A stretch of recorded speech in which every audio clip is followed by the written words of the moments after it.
Iki cyumweru muri Bungabunga ubuzima. Ukwezi kwa cumi ni ukwezi kwahariwe ubukangurambaga kuri kanseri y'ibere. Turaza kwibanda kuri iyi kanseri iza ku mwanya wa mbere mu zibasira abagore ku isi. Inzobere mu buvuzi bwa kanseri, umunyatanzania muganga Nuru aradusangiza ubumenyi mu kwirinda no kuvura kanseri y'ibere. Abakuru n'abato muri Ghana bifatanyije mu rugendo rw'ubukangurambaga bwo kurwanya kanseri y'ibere no kwifatanya n'abarwayi bayo.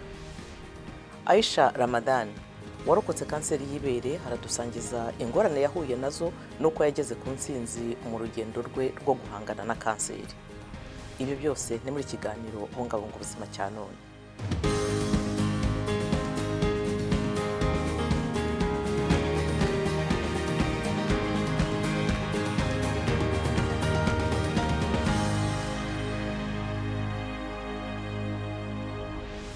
Ndabasuhuje kandi bahaye ikaze mu kiganiro Bungabunga ubuzima.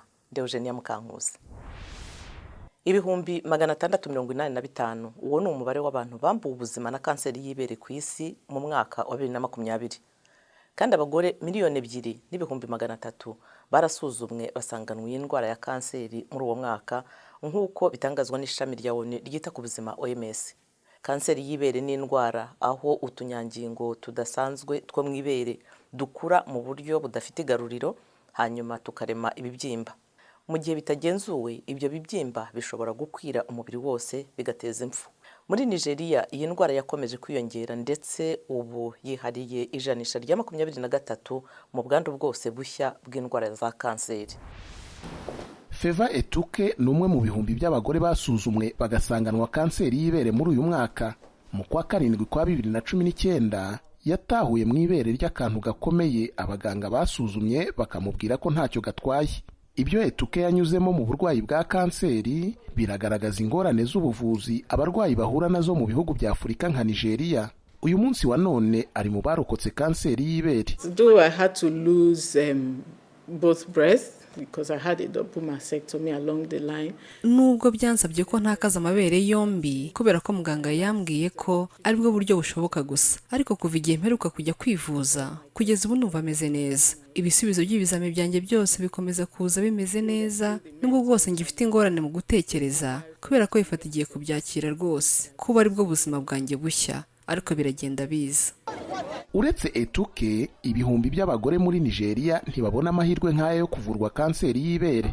Kutisuzumisha kare binatuma indwara itagaragara hakiri kare byongera umugogoro iyi kanseri iteje mu gihugu. Most of the patients are not aware of what's happening to them, so they tend to present very late. Benshi mu barwayi ntibazi ibirimo kubabaho, rero babitahura baratinze cyane.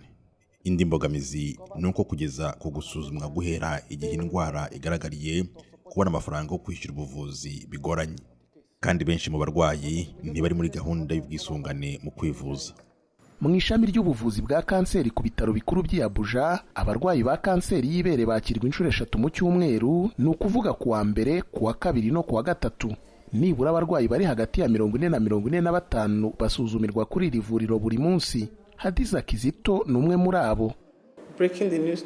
Kungeza w'iyo nkuru byaranshigishe cyane, ikintu gisanzwe ku muntu wese usuzumwa agasanganwa kanseri. Ntabwo yari inkuru nziza na busa, ariko nje guhura na muganga bwa mbere yarankomeje ambwira ko ngomba kwikuramo ubwoba, kandi rwose mu gihe cyose namaze nivuza byari byiza, buri kimwe cyose cyagendaga neza. Imibare itangazwa na leta igaragaza ko kanseri y'ibere ariyo kanseri igaragara cyane mu bagore bo muri Nigeria. Inzobere mu buvuzi zivuga ko bigaragara ko mu myaka iri imbere iyi ndwara izaba ari ikibazo gikomeye cyugarije ubuvuzi rusange. Umuryango Breast Imaging Society of Nigeria wiyemeje gukemura iki kibazo. Basically, what we do is to create that awareness for people to know that yes, breast cancer exists. Ahanini icyo dukora n'ubwo bukangurambaga ngo abantu bamenye ngo nibyo kanseri y'ibere baho. Hanyuma kandi tukabigisha uburyo twayirinda n'uburyo twayisuzuma hakiri kare, kubera ko twizera kandi tuzi ko kwisuzumisha kare birokora ubuzima. Icyo rero ni cyo Ukwezi kwa 10 gusobanuye. Imibare igaragaza ko abarwayi benshi ba kanseri y'ibere muri Nigeria ari abagore bari mu kigero cya mbere yo gucura, aho kuri bo iyi ndwara iba yarageze ku rwego rwo hejuru. Kandi mu bagore bafite kuva ku myaka 40 kugeza kuri 49, umurwayi umwe kuri 4 iyi kanseri ntisuzumwa ngo iboneke hifashishijwe uburyo bwa mammogram.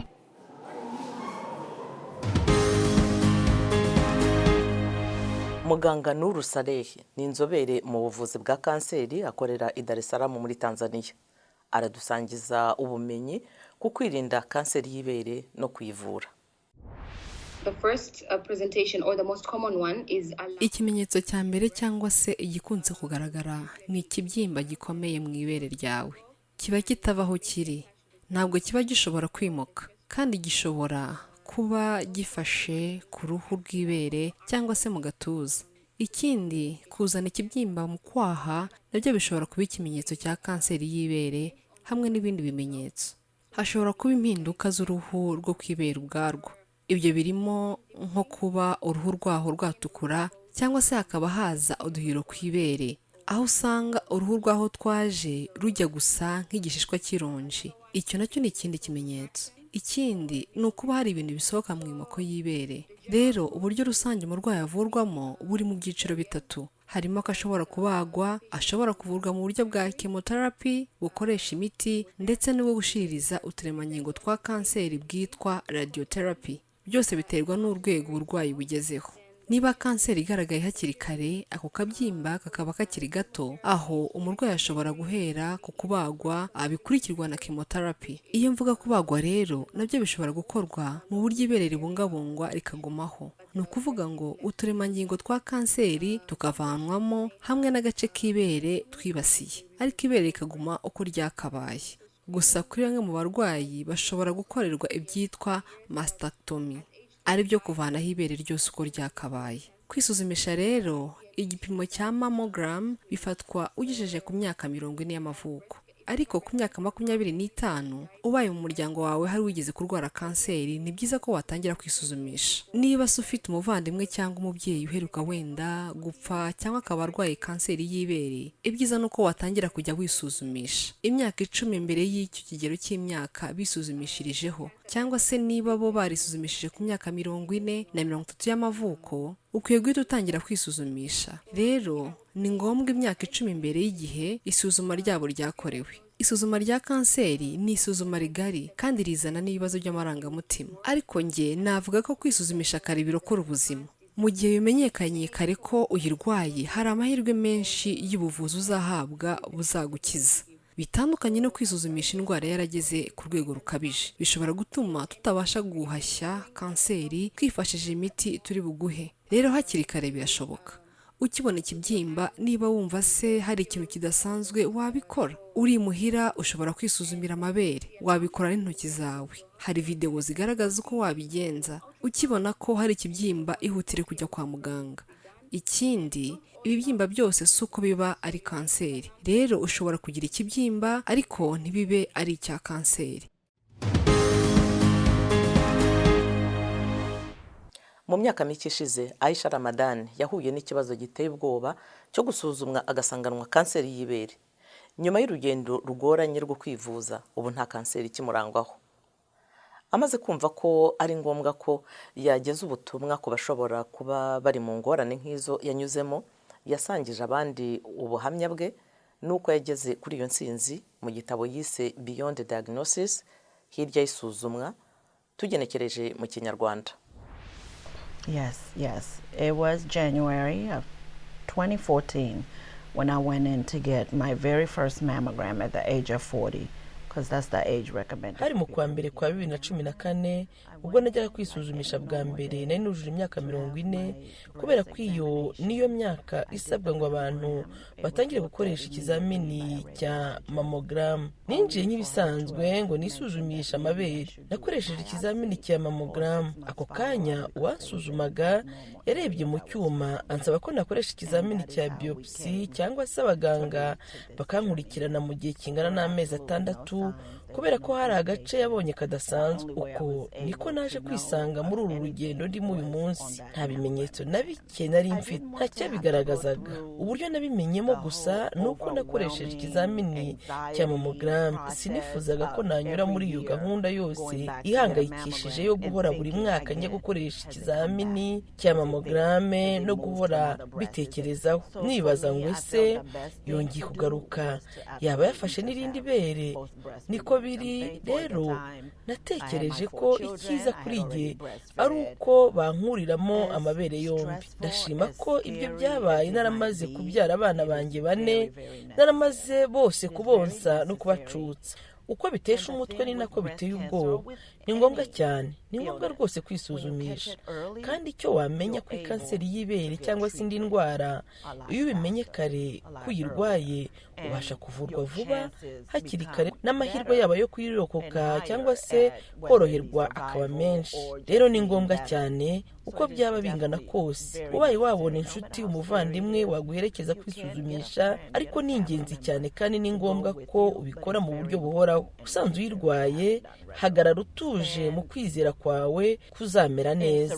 Menya ko utari wenyine kubera ko hari abandi bagore benshi bahanganye nayo, kandi umenye ko hari undi muntu wagufasha kubinyuramo akubwira amagambo meza aguhumuriza. Abantu babarirwa mu bihumbi bakoze urugendo mu mihanda y'umurwa mukuru wa Ghana mu rwego rw'ubukangurambaga kuri kanseri y'ibere. Abateguye iki gikorwa bavuga ko bari bagamije gukuraho impuha zikunze kuvugwa kuri kanseri y'ibere muri Afurika no mu gukangurira abantu kwisuzumisha hakiri kare kugira ngo bavurwe. Ibihumbi by'abaturage bavuye mu bigo bitandukanye muri Ghana, mu miryango y'abanyeshuri no mu bigo by'imiryango mpuzamahanga, hamwe n'abarokotse kanseri y'ibere ubwabo bahuriye iyakara ku itariki ya 7 y'ukwezi kwa 10 bitabiriye urugendo rugamije ubukangurambaga kuri kanseri y'ibere rufite insanganyamatsiko igira iti urugendo rugamije gukira. Nk'uko umuryango Breast Care International utegura iki gikorwa ubitangaza, abagore barenga 4600 muri Ghana buri mwaka basangwamo kanseri y'ibere, kandi hafi 1/2 cyabo bapfa bazize iyi ndwara. Muganga Beatrice Wi-Fi Adai n'umuyobozi w'uyu muryango akaba ari nawe wawushinze. A lot of patients report late to the hospital. So late. Abarwayi benshi bajya kwa muganga batinze cyane ku buryo ari gito cyane baba bashobora gukorerwa. Rero byabaye ngombwa cyane ko dushyiraho ubukangurambaga bwaje bukenewe kugira ngo dusobanurire abaturage ko kanseri y'ibere idaterwa n'amarozi. Si indwara iterwa n'imyuka mibi. Ni indwara ivurirwa kwa muganga kandi kuyirokoka birashoboka. Benita Ogubona warokotse kanseri y'ibere avuga ko akato gahabwa abayirwaye nako kabuza abarwayi ba kanseri y'ibere bo muri Ghana kujya kwivuza hakiri kare. Mu mwaka wa 2001 yapfushije nyina azize kanseri y'ibere, ndetse nyuma mu mwaka wa 2018 nabaza gusuzumwa bayimusangamo. Avuga ko yahanganye na kanseri wenyine igihe kinini, inshuti nkeya gusa arizo zari zibizi kubwo gutinya guhabwa akato. Even some of my family members, I didn't tell them. Reason was that I didn't want anybody to give me. Yewe na bamwe mu muryango sinigeze mbabwira. Impamvu nuko ntifuzaga ko wagira intege kuko hari byinshi abantu bavuga kuri kanseri. Bamwe batangira kukwitwaza, aho ni hakato kazira. Hari abatangira kukubwira ko hari imyuka mibi, mbese nk'uko batubwiye ubwo mama yapfaga. Bavuze ko hari abantu 3 bamwishe, bamuteje imyuka mibi. Umuryango Breast Care International uvuga ko indi mbogamizi mu kurwanya kanseri y'ibere muri Afurika yo munsi y'ubutayu bwa Sahara ari ibura ry'amavuriro ahagije ashobora kuyivura. We have to think of having a comprehensive. Dukwiye gutekereza uburyo twagira ikigo cyagutse cy'icyitegererezo mu buvuzi bwa kanseri, ahakorerwa ibijyanye no kwikumira, kuyisuzuma, guhugura, kuvura, gusubiza mu buzima busanzwe, gufasha abayirokotse ndetse n'ubushakashatsi. Ishami rya Loni ryita ku buzima rivuga ko ibipimo byo kurokoka nibura imyaka 5 nyuma yo gusanganywa kanseri y'ibere muri Afurika yo munsi y'ubutayu bwa Sahara biri kwijanisha riteye impungenge rya 40%. Ni mu gihe mu bihugu bikizeho ibyo bipimo bikiri kwijanisha rya 90%. Umuryango Breast Care International ukizera ko ibyo uzabihindura. Mwakoze kudukurikira muri kiganiro Bungabunga ubuzima. Ku makuru agezweho n'ibiheruka kuvumburwa mu rwego rw'ubuvuzi, gumana n'ijwi ry'Amerika unyuze ku muyoboro wa internet wa eshatu akadomo Radiyoyacu VOA.com.